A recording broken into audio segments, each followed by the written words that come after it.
me explica em curto, não? O que é o impacto de 3%? Agora, vou dar 3%, vou fazer um análise financeiro, vou mira belasting técnicos, vou fazer um análise, vou mira questão de escala 6, viable, em feito, bem que não tem um problema muito grande.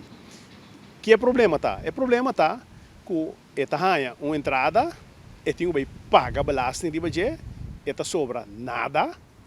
Então, na final de ano, ora vai declarar sua inkomstenbelasting, e tem um recargo normal, botar em restituição, botar em sem back, pero o que botar mira que, ei, quizás lo botinho vai paga mais belasting, pessoal, vai uma entrada com efeito por não mira, que mandi tá algo que tá preocupante, então me quero botinho analisar hopi bom, que porque é assim e como que deal com a situação aqui como governo.